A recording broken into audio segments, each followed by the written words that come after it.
പുന്നപ്രയുടെ പ്രിയ സമരനായകന് വിട. വേലിക്കകത്ത് ശങ്കരൻ അച്യുതാനന്ദൻ എന്ന ജീവിതം തന്നെ സമരമാക്കിയ കേരളത്തിന്റെ മുൻ മുഖ്യമന്ത്രി 1923 ആലപ്പുഴ ജില്ലയിലെ പുന്നപ്രയിലാണ് ജനിച്ചത്. ചെറുപ്പത്തിലെ മാതാപിതാക്കളെ നഷ്ടപ്പെട്ട ഇദ്ദേഹം തന്റെ ചെറുപ്പകാലം മുതൽ തന്നെ സമരമുഖങ്ങളിൽ സജീവമായിരുന്നു. ചരിത്രപ്രസിദ്ധമായ പുന്നപ്ര വയലാർ സമരത്തിലൂടെയാണ് ഇദ്ദേഹം കേരള രാഷ്ട്രീയത്തിന്റെ പൊതുജന മധ്യത്തിലേക്ക് ഉയർന്നു വന്നത്. പിന്നീട് തന്റെ സംഭവബഹുലമായ പൊതുജീവിതത്തിലൂടെ രാഷ്ട്രീയ ജീവിതത്തിലും വ്യക്തമായ വ്യക്തിമുദ്ര പതിപ്പിച്ചുകൊണ്ടാണ് മുന്നേറിക്കൊണ്ടിരുന്നത്. തിരഞ്ഞെടുപ്പുകളിൽ VS ജയിച്ചാൽ പാർട്ടി തോൽക്കുന്നതും പാർട്ടി ജയിച്ചാൽ VS തോൽക്കുന്നതും മലയാളികൾ പലതവണ കണ്ടു.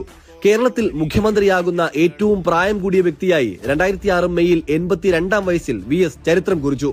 ഒട്ടനവധി ജനകീയ പ്രശ്നങ്ങളിലും പൊതു താൽപര്യമുള്ള വിഷയങ്ങളിലും നിയമപരവും രാഷ്ട്രീയപരവുമായ പോരാട്ടങ്ങളിലൂടെ നിർഭയം പ്രതികരിച്ചുകൊണ്ടേയിരുന്നു ഈ സമരനായകൻ. സമരം തന്നെ ജീവിതം എന്ന തന്റെ ആത്മകഥയെ അന്വർത്ഥമാക്കിയ VS സുപ്രധാന സമരമുഖങ്ങളിൽ എന്നും മുന്നണി പോരാളിയായിരുന്നു. ഒരു നൂറ്റാണ്ടിലേറെ കാലം പോരാട്ടങ്ങളുടെ വീര്യത്തെക്കുറിച്ച് കേരള ജനതയെ നിരന്തരം ഓർമ്മിപ്പിച്ചുകൊണ്ടിരുന്ന സമവായങ്ങളില്ലാത്ത സമരക്കാരനായ പുന്നപ്ര വയലാറിന്റെ നായകൻ ഇപ്പോൾ ഓർമ്മയായിരിക്കുകയാണ്.